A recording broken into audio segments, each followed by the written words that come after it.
Before you start improving your consultation skills, it's really important for you to understand what your own unique consultation model is.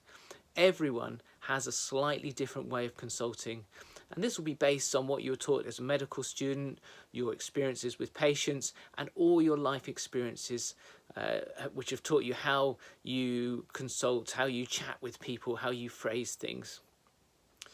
Now, whenever you learn anything, it needs to fit in with how you consult. So a suggestion that you're given, you'll need to have a think about when would this fit in best with what I do? What's the phrasing that I could use? You can think about what you do in a consultation in two different ways. There's the method, so these are the phrases you use, the tools, when you usually do them, when you could use them at different times. And then there's the emotions, and this is easily neglected. There are consultations, whether it's the topic or the way it's presented by the patient, that you really enjoy. They're your superpower. They're the things that you really like doing. They increase your interest, you enjoy it.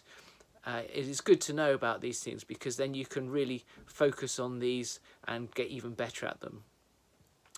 There's also the ones that give you negative emotions, frustration, anger, sadness. And this isn't coming from the patient, this is coming from you. It's very easy to put this onto somebody else, but this is coming from you, and there'll be a reason for it. So it's very important that you understand why you get certain emotions in certain consultations. These are the consultations that are more likely to be dysfunctional, they're likely to be longer, and they're likely to end up with an unhappy you, unhappy patient, and probably more consultations in the future because the expectations, concerns haven't been addressed.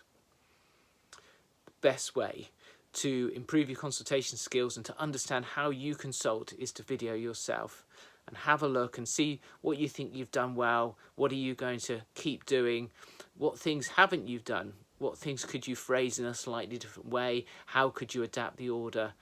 Always videoing makes the biggest difference. In terms of emotions, this is best done at the time, being aware of yourself. As soon as you start feeling an emotion, have a think, why am I feeling this? What is it within my own personality that's making me feel this emotion, and how could I change it? How could I get this consultation back on track or not let it get corrupted by my emotions? When you learn something or are taught something, suggested something, there'll be those ones where you think, yeah, I can do that, I can imagine doing that, I can use that phrase or I can adapt that phrase and I can imagine slotting that in. There'll be other ones which you can't imagine slotting in, that you're not sure how to do it. Now, it's very easy to dismiss those as, well, I don't really need to do it, I don't do it at the moment.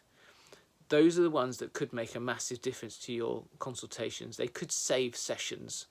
So there may be dysfunctional consultations that you have, they might last 30 minutes and leave you running late and frustrated and unhappy you, unhappy patient.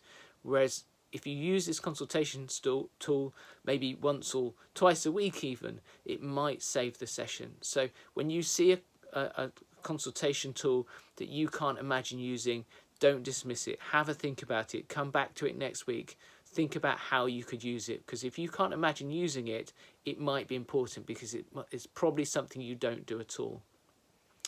Okay, so good luck with everything. Make sure you video, think about your emotions.